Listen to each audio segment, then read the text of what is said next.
రైతు రామయ్యకి భార్య సుశీల అతనికి ఎంతో ఇష్టమైన సొరకాయ కూరతో అన్నం పెట్టి పక్కనే కూర్చుంది. మన పెరట్లోని సొరకాయగా సుశీల? అవునండి, మన పెరట్లోదే. ఎప్పటినుంచో అడుగుతుంటే ఈరోజు తినే భాగ్యం దక్కింది అని సంతోషంగా తింటూ ఉంటాడు. సుశీల నెమ్మదిగా మొదలుపెట్టింది. ఏవండి? ఆలస్యం ఎందుకు సుశీల, అడగటం మొదలుపెట్టు. చెయ్యమని చెప్పిన సొరకాయ కూర చేయలేదు. ఈరోజు చెప్పకపోయినా సొరకాయ కూర చేశావు. ఆ మాత్రం అర్థం చేసుకోలేనా? అడుగు. అదేనండి, ఎండాకాలం వచ్చింది. టౌన్లో కాపురం ఉంటున్న కొడుకు కోడలు, సిటీలో ఉద్యోగాలు చేసుకుంటున్న కూతురు అల్లుడు మనతో కొన్నాళ్ళు ఉండిపోవడానికి రమ్మని పిలవనా? నేను వద్దంటానా సుశీల? కూతురు అల్లుడు కొడుకు కోడలు అందర్నీ పిలువు. మనిల్లు సందడిగా ఉంటుంది. అయినా ఊర్లో ఎండలు దారుణంగా ఉన్నాయి. ఈ పేద ఇంట్లో ఉండడానికి వాళ్ళు వస్తారో రారో సుశీల? ఎందుకండి ఎప్పుడు చూడండి అప్సకును మాటలే అంటారు. ఒక్క మాట కూడా మంచి మాట రాదా మీ నోటి నుంచి? ఏదేమైనా సుశీల, నాకిష్టమైన సొరకాయ కూర చేసి కడుపు నిండా అన్నం పెట్టావు. నువ్వు కోరుకున్నది జరగాలి. ఫోన్ చేసి అందరికీ రమ్మని చెప్పు అని భర్త చెప్పగానే సుశీల సంబరంగా ఫోన్ తీసుకొని పెరట్లోకి వెళ్ళింది. కొడుకు సుధాకర్కి ఫోన్ చేసింది. అప్పుడు సుధాకర్ ఆఫీస్కి వెళ్లేందుకు రెడీ అయ్యాడు. వైదేహి లంచ్ బాక్స్ తెచ్చింది. హలో అమ్మా, బావున్నావా? నాన్నెలా ఉన్నాడు? మేమిక్కడ బాగున్నాం బాబు. అక్కడ నువ్వు కోడలో బాగున్నారా? బావున్నావమ్మా. చెప్పమ్మా, ఏంటి విషయం? అదే బాబు, ఎండాకాలం వచ్చింది కదా, నువ్వు కోడలు సెలవులు పెట్టి ఎప్పుడొస్తున్నారో తెలుసుకుందామని ఫోన్ చేశాను. అమ్మా, ఇప్పుడు నేను ఆఫీస్కి వెళ్తున్నాను. సాయంత్రం ఫోన్ చేస్తానులే. అలాగే బాబు, కోడల్ని అడిగానని చెప్పు. వీలు చూసుకొని ఖచ్చితంగా రండి బాబు. చూద్దాంలే అమ్మా అని ఫోన్ పెట్టేశాడు. వైదేహికి విషయం అర్థమైంది. అత్తయ్య ఎందుకు ఫోన్ చేశారో నాకు అర్థమైంది. ఇప్పుడు మాట్లాడే సమయం లేదు కదా, ప్రశాంతంగా ఆఫీస్కి వెళ్ళరండి, రాత్రికి మాట్లాడుకుందాం. సరే వైదేహి అని సుధాకర్ ఆఫీస్కి వెళ్ళిపోయాడు. సుశీల కూతురు పల్లవితో ఫోన్ మాట్లాడుతుంది. అప్పుడు పల్లవి టీవీ చూస్తుంటే తన భర్త ఆకాష్ కిచెన్లో వంట చేస్తూ ఉంటాడు. అమ్మా, ఇదేనా ముఖ్య విషయం ఉందా? అదే తల్లి, ఎండాకాలం వచ్చింది కదా, నువ్వు అల్లుడు గారు కిందట ఏడాది వచ్చినట్టుగానే ఇప్పుడు వస్తారేమోనని ఫోన్ చేశాను తల్లి. అమ్మా, పనిలో ఉన్నాను, మళ్ళీ మాట్లాడతానులే అని పల్లవి ఫోన్ పెట్టేసింది. సుశీలకి బాధేసింది. ఇక అదే రోజు రాత్రి సుధాకర్ వైదేహి బెడ్ మీద కూర్చున్నారు. కూలర్ నడుస్తూ ఉంది ఓ పక్క. ఏమంటావు వైదేహి, రేపు ఊరికి వెళ్దామా? ఈ ఎండ్లోనా? అస్సలు కుదరదండి, నన్ను ఇబ్బంది పెట్టకండి. అది కాదు వైదేహి. మీకు తెలీదు, ఈ ఎండలో ప్రయాణం అంటే నాకు తల నొప్పి, వాంతులు. నేను రాను, కావాలంటే నువ్వు వెళ్ళు. అమ్మ ఫోన్ చేసి పోయిన ఏడాది వచ్చినట్టుగా ఈసారి కూడా రండి బాబు, మాకు చాలా సంతోషంగా అనిపిస్తుంది అని చెప్పింది. వాళ్ళ సంతోషం వాళ్ళకి ఎంత ముఖ్యమో నా సంతోషం కూడా నాకు అంతే ముఖ్యం. నేను అక్కడికి వచ్చి ఎండాకాలం కష్టాలు పడలేను. అంతలా ఫోన్ చేసి పిలిచినందుకైనా మనం వెళ్ళాలి వైదేహి. పిలిచినా రాలేదని ఎంత బాధపడుతుందో ఆలోచించు. మీ అమ్మ బాధ అర్థమవుతుంది, భార్య బాధ అర్థం కావట్లేదు. ఎండలు చూశారు కదా, ఇక్కడే ఇలా ఉంటే ఊర్లో ఎలా ఉంటే ఆలోచించండి. పైగా పవర్ కట్ కూడా ఉంటుంది. నేను రాను అని పడుకుంటుంది వైదేహి. సుధాకర్ ఏమీ మాట్లాడకుండా పడుకున్నాడు. ఇక రాత్రి సమయం 10 కావస్తుంటే ఏసీ నడుస్తూ ఉంది. పల్లవి ఆకాష్ డైనింగ్ టేబుల్ మీద కూర్చొని ఆర్డర్ పెట్టుకున్న ఫుడ్ తింటూ ఉన్నారు. పల్లవి, అత్తయ్య సాయంత్రం ఫోన్ చేసింది. ఈ సమ్మర్ కూడా రమ్మని చెప్పిందా? అవును పల్లవి, లాస్ట్ సమ్మర్కి వెళ్ళాం కదా, అప్పుడు వాళ్ళకి చాలా బాగా అనిపించిందంట. ఈ సమ్మర్కి కూడా రమ్మని చెప్పారు. మన సమ్మర్ బాధలు అమ్మకి తెలివి కదా ఆకాష్. ఎక్కడికి వద్దులే, పగలంతా చెట్ల కింద ఉండాలి, రాత్రి ఇంటి బయట పడుకోవాలి. నా వల్ల కాదు, నేను ఆ పల్లెటూరులో ఉండలేను. పల్లవి, నువ్వు అక్కడే పుట్టి అక్కడే పెరిగావు కదా. ఈ సమ్మర్లో అక్కడే చామని చెబుతున్నావా ఆకాష్? ఆకాష్ ఏమీ మాట్లాడలేదు. అలా రోజులు గడుస్తున్నాయి. ఒక రోజున పొలం పనికి వెళ్లిన రామయ్య సుశీల దంపతులు ఎండకు తట్టుకోలేక వాగు పక్కన ఉన్న ఒక చెట్టు కింద కూర్చున్నారు. ఇద్దరికీ చెమటలు కారుతున్నాయి. కొడుకు కోడలు, కూతురు అల్లుడు ఎండకు భయపడి తమ వద్దకి రావటం లేదని కాసేపు మాట్లాడుకుని బాధపడ్డారు. పోనీలే సుశీల, నీకు నేను, నాకు నువ్వు, మనం ఉన్నంతకాలం ఇలాగే బ్రతుకుదాం అంటూ నీళ్లు లేని వాగుని చూశాడు. రామయ్యకి ఒక చక్కటి ఆలోచన వచ్చింది. సుశీల, నీళ్లు లేని వాగు కింద చల్లగా ఇల్లు గడదాం, ఏమంటావు? ఆ మాట విని సుశీల ఆశ్చర్యపోయింది. ఏమిటి, నీళ్లు లేని వాగు కింద చల్ల నీళ్లు కడతారా? ఎలాగా? సుశీల, వాగు పైకి ఎండిపోయినా లోపల తడిగా తేమగా ఉంటుంది. చలమ చేస్తే నీళ్లు కూడా వస్తాయి. అంటే వాగు కింద ఇల్లు కట్టుకుంటే చల్లగా ఉండిద్దిగా అని వివరంగా చెప్పాడు. సుశీల సంతోషపడింది. సాయంత్రం వేళ ఇద్దరూ శ్రమించి ఆ వాగు కింద చక్కటి మట్టి ఇల్లు కట్టారు. ఇద్దరికీ అక్కడ చాలా చల్లగా అనిపించింది. అదే రోజు రాత్రి అక్కడే వంట చేసుకుని తిని ప్రశాంతంగా పడుకున్నారు. ఇక మరుసటి రోజున సుశీల, పల్లెటూరులో ఉండే ఎండను తట్టుకోవటం మా వల్ల కాదు. మేమక్కడికి రాలేమని చెప్పిన మన కొడుక్కి కూతురికి ఫోన్ చేసి వాగు కింద కట్టుకున్న చల్లటి ఇంటి గురించి చెప్పు, ఇప్పుడెట్టారారో చూద్దాం అని భర్త రామయ్య చెప్పగానే సుశీల మురిసిపోయింది. అబ్బా, నేను కూడా ఇదే విషయాన్ని మీతో మాట్లాడాలని అనుకుంటున్నాను. మీరే చెప్పేశారుగా. వాగు పైకి వెళ్ళి ఇప్పుడే ఇద్దరికి ఫోన్ చేసి మాట్లాడతాను. వాగుపైకి వెళ్ళటం ఎందుకు సుశీల, ఇక్కడి నుంచే చెయ్యి, ఫోన్ గెలుసుద్దులే అని చెప్పాడు. సుశీల ఫోన్ చేసింది. సుధాకర్ టిఫిన్ తింటున్నాడు. చెప్పమ్మా. బాబు సుధాకర్, కోడలికి ఎండ తగలకుండా వాంతులు రాకుండా సాయంత్రం పూట చల్లని పూట బయలుదేరి ఇక్కడికి రండి. అయ్యో అమ్మా, రావాలనే మాకుంది, కానీ అక్కడ ఉండే ఎండని అని సుధాకర్ చెప్పేలోపు తల్లి సుశీల మధ్యలో కల్పించుకొని, ఈ పల్లెటూరులో మీకోసం నేను మీ నాన్న కలిసి చల్లని ఇల్లు కట్టాం బాబు. ఏంటమ్మా నువ్వు చెప్పేది? మా కోసం చల్లటిల్లు కట్టారా అని సుధాకర్ అంటుంటే వైదేహి అప్పుడే తన దగ్గరికి వచ్చింది. అవును బాబు, ఎంత ఎండ కాసినా మనకి చల్లగా ఉంటుంది. ఫ్యాన్ వేసి ఏది పనిచేయదు, అంత చల్లగా ఉంటది. బయలుదేరి వచ్చేయండి. ఇంతకీ ఇల్లు ఎక్కడ కట్టారమ్మా? చెప్పను బాబు, మీరు ఈరోజు బయలుదేరి వచ్చేయండి. ఇది మీకు నచ్చుతుంది ఖచ్చితంగా. ఒకవేళ నచ్చకపోతే ఇంకెప్పుడు మన ఊరికి రమ్మని నేను పిలవను అని సుశీల ఫోన్ పెట్టేసింది. సుధాకర్ వైదేహి మాట్లాడుకుంటారు. సుశీల కూతురు పల్లవికి ఫోన్ చేసింది. ఎందుకమ్మా మేము ఆ పల్లెటూరుకు రావని చెప్పినా సరే వినకుండా ఫోన్ మీద ఫోన్ చేస్తున్నారు? కోపం తెచ్చుకోక తల్లి. నేను మీ నాన్న కలిసి చల్లని కొత్తిల్లు కట్టుకున్నాం. గృహప్రవేశానికి రండి తల్లి అని సుశీల చెప్పింది. పల్లవి ఆశ్చర్యపోయింది. ఏంటమ్మా నువ్వు చెప్పేది? చల్లని కొత్తిల్లు కట్టుకున్నారా? గృహప్రవేశం కూడా చేస్తున్నారా? మరి ఈ విషయం చెప్పకుండా సమ్మరికి రామని చెప్తున్నారు. సర్లే, నేను ఆయన రేపే వస్తాము అని పల్లవి ఫోన్ పెట్టేసి అన్నయ్య సుధాకర్కి ఫోన్ చేసింది. అన్నయ్య, అమ్మ ఫోన్ చేసిందా? చేసింది చెల్లి. ఏదో చల్లని కొత్తిల్లు కట్టుకున్నామని చెప్పింది. ఈ రాత్రికి నేను మీ వదిన బయలుదేరుతున్నా. సరే అన్నయ్య, నేను మీ బావగారు కూడా రేపు బయలుదేరతాము అని చెప్పి ఫోన్ పెట్టేసింది. ఇక వాగు కింద కట్టిన చల్లని ఇంట్లో ఉన్న సుశీల తన భర్తతో ఇలా అంటుంది.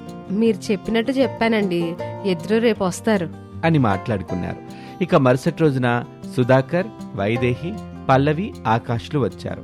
వాగు కింద కట్టిన ఆ అద్భుతమైన మట్టి ఇంటిని చూసి మురిసిపోయారు. తమ తల్లిదండ్రుల తెలివితేటల్ని వాళ్ళు మెచ్చుకున్నారు. నిజం చెప్తున్నాను నాన్న, ఈ కూలింగ్ ముందు ఏ ఏసీ కూడా పనిచేయదు. అవును మావయ్య, ఆడపడుచు చెప్పినట్టుగా ఇక్కడ మనకి చాలా చల్లగా ఉంది. ఎండాకాలం అయ్యేంత వరకు ఇక్కడే ఉంటాం అని చెప్పిన కూతురి కోడలి మాటలకి రామయ్య, సుశీల ఎంతో సంతోషపడ్డారు. అలా ఎండాకాలం అయిపోయేంత వరకు అక్కడే ఆనందంగా కలిసిమెలిసి ఉంటూ వర్క్ చేసుకుంటూ ఉంటారు. ఇది వాల్టి కథ. మరొక ఆసక్తికర కథలో మళ్ళీ కలుద్దాం. అంతవరకు సెలవు, నమస్తే. ఒక చిన్న సరుకులంగడిలో సుబ్బారావు డబ్బులు లెక్కిస్తూ కూర్చుని ఉంటాడు. రాజు పనులు చేస్తూ ఉంటాడు. సుబ్బారావుకి తన అంగడి అంటే ఎంతో ప్రేమ. ఆ అంగడిలో పనిచేసే రాజు సుబ్బారావుని తన సొంత మనిషిలా భావిస్తాడు. కాని సుబ్బారావు దృష్టిలో రాజు కేవలం తక్కువ జీతానికి పనిచేసే కూలీ మాత్రమే. ఒరే రాజు, ఏం చేస్తున్నావు? సాయంత్రం 4 గంటలకి రావాల్సిన ధాన్యం బస్తాలు ఇంకా రాలేదు. సమయం ఎంతవుతుందో చూడు. అవునయ్యా, ఇప్పుడే టెలిఫోన్ బూతులో మాట్లాడొస్తున్నాను. వచ్చేదారిలో బండి బురదలో ఇరుక్కుపోయిందంట. 10 నిమిషాల్లో పంపిస్తానని చెప్పాడు. మీరు కొంచెం నెమ్మదిగా ఉండండి అయ్యా, అన్నీ నేను చూసుకుంటానుగా. నాకు నెమ్మదులు వేగాలు చెప్పకు, నీ పన్ను చూసుకో. ఈరోజు అసలే వ్యాపారం సరిగా లేక నేనేడుస్తుంటే నీ బాధ ఒకటి నా ప్రాణానికి. నువ్వు మాత్రం పనికి సమయానికి వచ్చేయాలి. ఆలస్యం అయితే జీతంలో కోతబడుద్ది, జాగ్రత్త. మీరేమీ భయపడకండి అయ్యా, మీ అంగడిని నా అంగడిలో చూసుకుంటాను. సరేనయ్యా, ఓ 10 నిమిషాలు అమ్మకు అన్నం పెట్టొస్తాను. నీ సొంతం అంటావేంట్రా? నేను జీతం ఇస్తున్నాను, నువ్వు పని చేస్తున్నావు, అంతే. నాతో మనోభావాలేం పెట్టుకోబాకు. అట్టగేలే అయ్యా. అలా రాజు ఇంటికి వెళ్ళి వాళ్ళమ్మకి అన్నం పెట్టి వస్తూ ఉంటాడు. అప్పుడే రాజు వాళ్ళ అత్త రాజ్యం ఊరి నుంచి రాజు వాళ్ళ అమ్మని చూడ్డానికి వస్తుంది. ఏంట్రా రాజు, ఇప్పుడు అమ్మ ఆరోగ్యం ఎలాగుంది?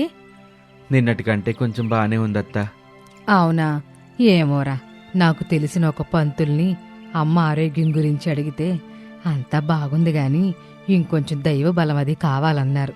నేను చెప్పానుగా, మనూరికి దగ్గరలో ఉన్న శ్రీరామేశ్వర స్వామిని గుడికెళ్ళు, వెళ్ళొచ్చి ఆ పుణ్యతీర్థం కాస్తిస్తే అమ్మకి ఖచ్చితంగా మంచి జరుగుతుందిరా. ఏలిరా, మొక్కుబడి తీర్చాలి. ఏమో అత్తా, నేనిక్కడ అంగళ్ళో పనిచేస్తున్నానుగా. సుబ్బారావు గారిని సెలవు అడగాలంటేనే నాకు కొంచెం భయం వేస్తుంది. ఆయన చాలా కఠినంగా ఉంటాడు. పైగా నాకు వచ్చే అరాకొర జీతంలో కోత కూడా పెడతారు. జీతం డబ్బుల సంగతి తర్వాత చూసుకోవచ్చు రాజు. తల్లి ఆరోగ్యం ముఖ్యం. ధైర్యంగా అడుగు. సరే అత్త, రేపే అడుగుతాను. నాకు అంగడికి వెళ్ళే సమయం అయింది, మరి నేను వెళ్తాను. ఆ లోపు నువ్వు అమ్మతో ఉండత్తా అని అక్కడి నుంచి వెళ్ళిపోతాడు. అలా మరుసటి రోజు ఉదయం అంగడిలో, అయ్యా మీకో మాట చెప్పాలి. మా అమ్మ ఆరోగ్యం కోసం నాకు రేపు ఎల్లుండి 2 రోజులు సెలవు కావాలయ్యా. సెలవా? ఇప్పుడే మన వ్యాపారం అంతంత మాత్రంగా నడుస్తాను. అయినా అప్పుడే చెప్పానుగా నీ సొంత వ్యవహారాలు పనిలో పెట్టద్దని. అయ్యా దయచేసి అర్థం చేసుకోండి అయ్యా, చాలా ముఖ్యమైన పని. మా అమ్మ ఆరోగ్యం ముఖ్యం అముఖ్యమని నాకు చెప్పకో. సర్లే, సెలవిస్తాను. నీ రోజువారీ జీతం 100. ఈ 3 రోజులకు గాను 300 రూపాయలు నీ జీతంలో తగ్గిస్తాను. అంతేకాదు, పనంతా నువ్వే చూసుకోవాలి కాబట్టి ఆ 3 రోజులు నీకు బదులు ఎవరినన్నా పెట్టుకుంటే వాళ్ళ జీతం కూడా నీ 300లో నుంచే పోయిద్ది. పర్లేదయ్యా, నాకు మా అమ్మ ఆరోగ్యం ముఖ్యం. మీ నియమాలకు ఒప్పుకుంటాను. చూడు, గుడికి వెళ్తున్నావు కాబట్టి ఇదిగో నా తరపున ఒక 1000 రూపాయల మొక్కుబడి కింద అక్కడ హుండీలో వెయ్యి. వెయ్యమంటారా? అవును, నా వ్యాపారం బాగుండాలని. తిరిగొచ్చాక నువ్వు వేసినట్టు నాకు ప్రమాణం చేసి చెప్పాలి. సరేనా? ఇప్పుడెళ్ళు. సరేనయ్యా, తప్పకుండా వేస్తాను. వేయకుండా అసత్యం చెప్పనయ్యా అని అక్కడి నుంచి ఇంటికి వెళ్ళి వాళ్ళమ్మ దగ్గర రాజ్యాన్ని పెట్టి ఆ రాత్రికే రైలు ప్రయాణానికి బయలుదేరతాడు. అలా రైల్వే స్టేషన్కి చేరుకుంటాడు. అక్కడ రాజు దగ్గరికి ఒక వృద్ధుడొస్తాడు. అతనితో పాటు మరొక వృద్ధురాలు కూడా ఉంటుంది. నాయనా, ఇక్కడ మంచి నీళ్లు దొరుకుతాయా? మా ఆవిడికి దప్పికగా ఉంది. మేము గుడికి వెళ్ళాలి. మా దగ్గర తిండికి సరిపడా ధనం మాత్రమే ఉంది నాయనా. రైలు టికెట్లకి సరిపోలేదు. సగభాగం ఆకలితోటి ఉన్నాము. రాజు వెంటనే తన సంచి తెరిచి 500 రూపాయలు తీసి వాళ్ళకిస్తూ, అయ్యో తీసుకోండమ్మా, ఈ 500 రూపాయలు మీ ప్రయాణ ఖర్చుల కోసం ఉంచుకోండి. ఈ స్థావరం బయటే మంచి భోజనశాల ఉంది, వెళ్ళి తినండి. దేవుడు మీకు మంచి చేస్తాడు. అబ్బో, ఈ దినాల్లో నీలాంటి వాళ్ళుండటం మా అదృష్టం నాయనా. దైవం దయ నీ మీద ఉంటుంది.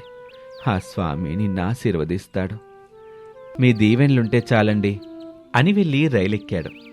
అలా మరుసటి రోజు ఉదయానికల్లా ఊరికి చేరుకుని గుడికి బయలుదేరతాడు. గుడిమెట్ల దగ్గర రాజుకి ఒక వికలాంగుడు భిక్షాటం చేస్తూ కనిపించాడు. అన్నా, దయచేసి ఏమైనా సాయం చేయండి. నా కుర్చీకి కొత్త చక్రాలు కొనుక్కోవాలి. 300 కావాలన్నా. అయ్యో, నీ పరిస్థితి చూస్తే చాలా బాధగా ఉంది. నా దగ్గర అమ్మ కోసం మొక్కుబడి కింద దాచిన ధనం ఉంది. అది ఇతరుల ఖర్చుల కోసం వాడకూడదు. కడుపు ఆకలితో ఉందన్నా, 2 రోజులైంది అన్నం తినక అని అతను బోరున ఏడుస్తాడు. అతని బాధను చూసిన రాజు జాలిపడి వెంటనే డబ్బు సంచిలో నుంచి సుబ్బారావు మొక్కుబడికిచ్చిన 300 రూపాయలు తీసిస్తూ, నువ్వీ డబ్బు తీసుకో. ఈ 300 రూపాయలతో నీకు అవసరమైనవి కొనుక్కో. అన్నా, డబ్బంతా ఇచ్చేశారేంటి? మరి మీకు ఖర్చుకు డబ్బుందా? అయినా నువ్వు మనిషి రూపంలో ఉన్న దేవుడు అన్నా. దేవుడు నన్ను రక్షించాలని కోరుకోచాలు. నన్ను గుడికి వెళ్ళి రానివ్వు అని రాజు గుడి దగ్గరికి వెళ్తూ మూతపడుతున్న ఒక చిన్న అనాథాశ్రమాన్ని చూశాడు. అక్కడ నిర్వాహకుడు బాధగా మాట్లాడుతున్న మాటలు రాజు చెవిన పడ్డాయి. అవునండి, ఇంక కష్టమండి. పిల్లలకి ఆహారం పెట్టడానికి ధనం లేదు. అప్పులు ఎక్కువైపోయాయి. రేపటి నుంచి ఆశ్రమం మూసేయాల్సిందే. ఏమైందండి? ఎందుకు ఆశ్రమం మూసేస్తున్నారు? అప్పులయ్యాయి బాబు. దాతలెవరూ ముందుకు రావటం లేదు. పిల్లలు పస్తులుండే పరిస్థితి వచ్చింది అని అనగానే ఒక 100 రూపాయలు మాత్రమే తన దగ్గరుంచుకొని మిగిలిన మొక్కు కోసం తెచ్చుకున్న డబ్బులు సుబ్బారావు ఇచ్చిన మొక్కుబడితో సహా మొత్తం ధనం తీసి ఇస్తూ, ఇదిగోనండి, ఇది నా దగ్గరున్న మొత్తం డబ్బు. ఇందులో నా యజమాని గుళ్ళో వేయమన్న మొక్కుబడి డబ్బు కూడా ఉంది. ఈ ధనంతో పిల్లలకి 2 రోజులైనా అన్నం పెట్టొచ్చు. ఈ ఆశ్రమాన్ని మూసేయకండి. మీరు దైవమా మనిషా? ఎక్కడి నుంచి వచ్చారు బాబు? అయ్యో, దయచేసి నన్ను పొగడకండి. నాకెటువంటి వందనాలు వద్దు. ఆ దేవుడే మిమ్మల్ని కాపాడుతాడు అని అక్కడి నుంచి గుడికి వెళ్ళి మొక్కుకొని సుబ్బారావు పేరు మీద ఒక 100 రూపాయలు హుండీలో వేసి తిరుగు ప్రయాణం మొదలుపెట్టాడు. అలా రాజు మరుసటి రోజు ఉదయానికల్లా ఇంటికి చేరుకుని వాళ్ళమ్మకి తీర్థం తాపించి ఆ దేవుడు బొట్టు పెట్టి అంగడికి వెళ్ళాడు. యజమాని ముఖం చూసి నిజం చెప్పడానికి భయపడ్డా అసలు విషయం చెప్పేయాలని నిర్ణయించుకున్నాడు. ఒరే రాజు, ఏం జరిగిందిరా? స్వామి దర్శనం బాగా జరిగిందా? నేనిచ్చిన 1000 రూపాయలు మొక్కుబడిగా వేశావా? నేను సత్యం చెప్తాను. నేను మీ 1000 రూపాయలు మొక్కుబడి వేయలేదయ్యా. 100 రూపాయలు మాత్రమే హుండీలో వేశాను. అంటే నేనిచ్చిన డబ్బు దొంగతనం చేశావా? లేదయ్యా, ఆ 900 రూపాయలు నేను 3 దానం చేశాను. వృద్ధ దంపతులకి, వికలాంగుడికి, ఆశ్రమం పిల్లలకి. ఏంటి, నా డబ్బు నువ్వు దానం చేశావా? ఎంత ధైర్యంరా నీకు? నువ్వు పనికిరావు. ఇప్పుడే పనిలోంచి వెళ్ళిపో. నా కళ్ళ ముందు కనబడబాకు అని బయటకి గెంటేస్తాడు. రాజు ఏం చేయలేక ఇంటికి వెళ్తాడు. అరే రాజు, చూసావా, మీ అమ్మకి నువ్వు మొక్కు తీర్చగానే ఎంత తొందరగా ఆరోగ్యం బాగయ్యిందో. అత్తా, నిజమా? అమ్మకి నిజంగా తగ్గుముఖం పట్టిందా? భుజనొప్పి తగ్గిందా? ఆహా, అంతా దేవుడి దర్శన మహత్యమే. అలా రాజు ముఖంలో దైవంపై నమ్మకం 1000 రెట్లు పెరుగుతుంది. ఇక రాజు వెళ్ళగానే సుబ్బారావు కోపంగా కూర్చుని ఉండగా కళ్ళలో అంతుచిక్కని ప్రశాంతత ఉన్న ఒక వృద్ధుడు అంగడిలోకి ప్రవేశిస్తాడు. ఏమయ్యా సుబ్బారావు, ఎంత కోపంగా ఉన్నావేంటి? ఇంతకీ మీరెవరు? అసలే నేను కోపంలో ఉన్నాను. నువ్వు 1000 రూపాయలిచ్చావు. రాజు ఆ డబ్బుని 3 దానం చేశాడు. అందులో 500 వృద్ధ దంపతులకి ప్రయాణ ఖర్చులిచ్చాడు. 300 వికలాంగుడి కుర్చీ చక్రాల కోసం ఇచ్చాడు. 100 రూపాయలు అనాథ పిల్లలకి అన్నం పెట్టడానికిచ్చాడు. మీకీ విషయమంతా ఎలా తెలుసు? ఇంతకీ మీరెవరు?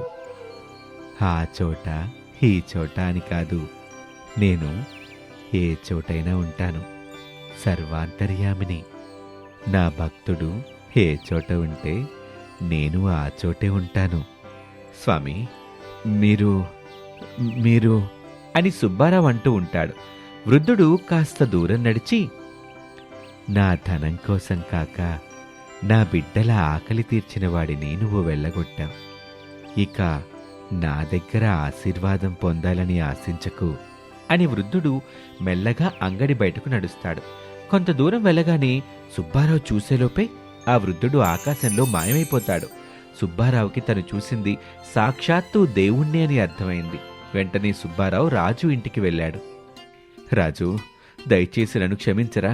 నేను చాలా పెద్ద తప్పు చేశాను. నా కళ్ళు డబ్బుతో కప్పబడిపోయినాయి. నువ్వు చేసింది దైవ సహాయంరా. ఏంటయ్యా, మీరేంటిక్కడ? రాజు, నీ గుణం ముందు నేను చాలా చిన్నోణ్ణిరా. దయచేసి మళ్ళీ అంగడికిరా. ఇకపై నువ్వు కేవలం కూలివి కాదు, నా అంగడిలో భాగస్వామివి. నీకు జీతం పెంచుతాన్రా. ఈ మార్పు, ఈ గౌరవం అంతా ఆ దైవ దర్శన మహత్యమే. నా సాయం వల్ల మా అమ్మకే కాదు, మీ మనసుకి కూడా దేవుడు ఆరోగ్యాన్ని ప్రసాదించాడయ్యా. అవును రాజు, దైవం ఎప్పుడూ మనుషుల రూపంలో వస్తాడనేది అబద్ధం కాదు.